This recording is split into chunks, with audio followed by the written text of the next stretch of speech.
شفاعت کے بارے میں بات کریں گے۔ حساب کتاب شروع ہوگا اور قیامت کے میدان سے لوگوں کو نجات ملے گی، کسی کو مجال شفاعت نہ ہوگی، ایک دن 50,000 سال کا دن۔ پھر ایسے آقا علیہ الصلوۃ والسلام سے ہم کیوں نہ محبت کریں۔ خلد ہے سب پر حرام، جائیں نہ جب تک غلام، ملک تو ہے آپ کا تم پہ کروڑوں۔ اے امتیوں، آپ کو مبارک ہو، آپ کو مبارک ہو، اور اس کے حرام کو حرام جانا۔ تو حافظ قرآن بھی ہو اور قرآن کے احکام پر عمل کرنے والا بھی ہو، تو پھر انشاءاللہ وہ اپنے گھر والوں کی انشاءاللہ شفاعت کا باعث بنے گا۔ سرکار دو عالم علیہ الصلوۃ والسلام نے یہ بھی فرمایا کہ میں ہی سب سے پہلے شفاعت کرنے والا ہوں اور میری شفاعت سب سے پہلے قبول ہوگی۔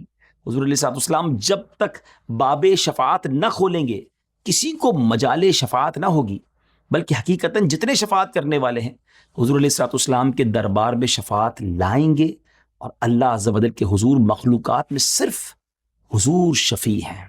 یہاں ایک بہت ہی انٹرسٹنگ معلومات اور ایک حدیث آپ کو سناتا ہوں، جس سے آپ کو معلوم ہوگا کہ سرکار دو عالم علیہ الصلوۃ والسلام قیامت والے دن کس وقت شفاعت کے اختیار کو استعمال فرمائیں گے۔ ناظرین، جیسا کہ ہم نے پچھلے پروگرام سے سنا کہ سورج 1 میل پر ہوگا، زمین تانبے کی ہوگی، لوگ پسینے میں ڈبکیاں کھا رہے ہوں گے، ایک بڑا ہی وحشت ناک منظر ہوگا، اور بہت بہت سارا عرصہ گزر جائے گا۔ یاد یہ رہے کہ قیامت کا دن کوئی آج کے زمانے کے دنوں کی طرح نہیں ہوگا، بلکہ وہ ایک دن 50,000 سال کا دن ہوگا، یعنی گویا آج کے زمانے کے حساب سے ہزاروں سال گزر جائیں گے، لوگ صرف ویٹ کر رہے ہوں گے۔ اور آپ کو پتہ ہے گرمی میں کسی کا ویٹ کرنا آج کے دور میں 5-10 منٹ نہیں گزرتے، اور وہاں ہزاروں سال کا ویٹ ہو چکا ہوگا۔ اینڈ آف دا ڈے جو اہل محشر ہوں گے، قیامت کے جو لوگ ہوں گے، وہ مل کر پلان کریں گے کہ کیوں نہ کوئی ہمارے رب کے یہاں ہماری شفاعت کرے اور ہمیں اس تکلیف سے چھٹکارا دلا دے۔ چنانچہ وہ حضرت آدم علیہ الصلوۃ والسلام کے پاس آئیں گے اور عرض کریں گے، اے آدم علیہ السلام، آپ ابو البشر ہیں، اللہ پاک نے آپ کو اپنے دستے قدرت سے بنایا، اپنے تمام فرشتوں سے آپ کو سجدہ کرایا اور تمام اشیاء کے نام آپ کو سکھائے۔ آپ اپنے رب کریم کے حضور ہماری شفاعت کیجئے کہ وہ ہمیں اس پریشانی سے راحت عطا فرمائے۔ حضرت آدم علیہ الصلوۃ والسلام فرمائیں گے، میں یہاں تمہاری کوئی مدد نہیں کر سکتا۔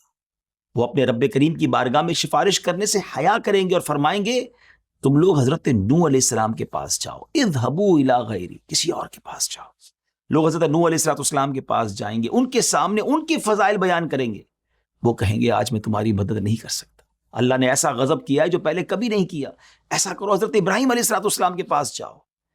پھر حضرت ابراہیم حضرت موسیٰ کے پاس بھیجیں گے، حضرت موسیٰ حضرت عیسیٰ کے پاس بھیجیں گے، یعنی اہل محشر چکر لگا رہے ہوں گے ایک کے بعد دوسرے نبی علیہ السلام کے پاس۔ جب لوگ حضرت عیسیٰ علیہ السلام کے پاس جائیں گے تو آپ ان سے فرمائیں گے، آج میں تمہاری مدد نہیں کر سکتا، لیکن ہاں تم حضرت محمد مصطفیٰ صلی اللہ علیہ وسلم کے پاس جاؤ، وہ اللہ کریم کے خاص بندے ہیں جن کے سبب اللہ کریم نے ان کے اگلوں اور پچھلوں کے گناہوں کو بخش دیا۔ آپ صلی اللہ علیہ وسلم فرماتے، پھر لوگ میرے پاس حاضر ہوں گے تو میں مسلمانوں کی 2 قطاروں کے درمیان چلتا ہوا اجازت لینے کے لیے اپنے رب کریم کے حضور حاضر ہوں گا، بس اپنے رب کریم کو دیکھتے ہی میں سجدے میں چلا جاؤں گا، جب تک اللہ پاک چاہے گا مجھے اس حالت میں رہنے دے گا۔ اللہ اکبر۔ اب ذرا غور کیجئے کہ اللہ کے حبیب علیہ الصلوۃ والسلام سجدہ کیوں کریں گے؟ طویل سجدہ کریں گے، ایک روایت کے مطابق وہ 1 ہفتہ، آج کے دنیا کے زمانے کے مطابق وہ 1 ہفتے کا سجدہ ہوگا، اتنا طویل سجدہ ہوگا۔ لیکن پھر اٹھایا کس طرح جائے گا اس سجدے سے، کس پیار سے ندا دی جائے گی؟ ارشاد ہوگا، اے محمد اپنا سر اٹھائیے، کہیے آپ کی سنی جائے گی، شفاعت کیجئے آپ کی شفاعت قبول کی جائے گی، مانگیے آپ کو عطا کیا جائے گا۔ محبوب و محب کا پیار دیکھیں، اللہ اپنے حبیب سے کس قدر محبت فرماتا ہے، اور نبی پاک اپنی امت سے کتنی محبت فرماتے ہیں کہ سجدے میں کیوں ہیں؟ ہم گناہ گاروں کے لیے۔ پھر آقا علیہ السلام فرماتے ہیں، میں اپنا سر اٹھاؤں گا اور اللہ کریم کی وہ حمد کروں گا جو وہ مجھے سکھائے گا، پھر میں شفاعت کروں گا تو میرے لیے ایک حد بیان کر دی جائے گی، پس میں شفاعت کر کے لوگوں کو جنت میں داخل کروں گا۔ پیارے ویورز، یہ معاملہ 3 بار ہوگا۔ آپ علیہ السلام فرماتے، پھر میں چوتھی بار شفاعت کے لیے اللہ پاک کی طرف رجوع کروں گا اور عرض کروں گا، اے میرے رب، جس کو قرآن نے روک رکھا ہے اس کے سوا کوئی باقی نہیں رہا۔ پھر اسے بھی جہنم سے نکال لیا جائے گا جس نے لا الہ الا اللہ کہا ہوگا اور اس کے دل میں جو کے دانے کے برابر ہی بھلائی ہوگی۔ پھر اسے بھی نکال لیا جائے گا جس کے دل میں گیہوں کے 1 دانے کے برابر نیکی ہوگی اور اس نے لا الہ الا اللہ کہا ہوگا۔ پھر اس لا الہ الا اللہ کہنے والے کو بھی نکال لیا جائے گا جس کے دل میں ذرہ برابر بھی بھلائی ہو۔ اللہ اکبر! ذرا غور کیجئے میرے آقا کیسے شفیق ہے، کیسے مہربان ہے، تلاش کر کر کے اپنے امتیوں کی شفاعت فرمائیں گے، جہنم میں جانے والوں کو بھی جہنم سے نکال لائیں گے۔ پھر ایسے آقا علیہ الصلوۃ والسلام سے ہم کیوں نہ محبت کریں؟ کتنی ضرورت ہے ہمیں ان کی شفاعت کی، ان کو راضی کرنے والے ہمیں کام کرنے چاہیے۔ اب آگے چلتے ہیں۔ اس روایت میں ہم نے سنا کہ دیگر انبیاء کرام علیہ الصلوۃ والسلام فرمائیں گے کہ میں یہ نہیں کر سکتا۔ اس سے مراد یہ ہے کہ میرا مرتبہ اس شفاعت عظمیٰ سے کم ہے، اور حضرات انبیاء علیہ الصلوۃ والسلام یہ بات بطور عاجزی اور انکساری اور لوگوں کو اس شفاعت کی بڑائی سمجھانے کے لیے فرمائیں گے جس کے حقدار اللہ کے آخری نبی جناب رسول اللہ صلی اللہ تعالی وسلم ہے۔ یہی تو وہ مقام محمود ہے، یہی تو وہ عزت کا مقام ہوگا جو سرکار دو عالم علیہ الصلوۃ والسلام کو قیامت کے دن عطا کیا جائے گا۔ ناظرین، اس وقت کچھ لوگ ایسے بھی ہوں گے جنہیں آپ علیہ الصلوۃ والسلام کی شفاعت نصیب نہیں ہوگی۔ ذرا غور کیجئے وہ بد نصیب کیسا ہوگا۔ فرمایا وہ شخص جو شفاعت پر یقین نہیں رکھتا وہ شفاعت سے محروم رہے گا۔ ایک اور حدیث پاک میں ہے کہ صحابہ کا گستاخ، صحابہ کو برا بھلا کہنے والے کو بھی نبی پاک کی شفاعت سے حصہ نہیں ملے گا۔ اللہ ہمیں صحابہ اور اہل بیت کی سچی محبت بھی عطا فرمائے اور سرکار دو عالم علیہ الصلوۃ والسلام کی بھی سچی غلامی نصیب فرمائے۔ اب ہم نے شفاعت کی تو بات کی ہے، اب ایک اہم بات جس میں شفاعت کے مفہوم کو مزید سمجھنے میں ہمیں مدد ملے گی۔ علماء کرام نے شفاعت کو اس طرح بھی کیٹیگرائز کیا ہے کہ پہلی قسم شفاعت عظمیٰ ہے، یہ وہی شفاعت کبریٰ ہے جو سرکار دو عالم علیہ الصلوۃ والسلام فرمائیں گے۔ دوسری قسم کی شفاعت کسی خاص قوم یعنی گروپ کو بے حساب جنت میں داخل کروانے کے لیے ہوگی۔ بعض علماء کرام کے نزدیک یہ شفاعت بھی سرکار دو عالم علیہ الصلوۃ والسلام کے ساتھ ہی خاص ہے۔ تیسری قسم کی شفاعت ان لوگوں کے بارے میں ہوگی جن کی نیکیاں اور برائیاں برابر برابر ہو جائیں گی۔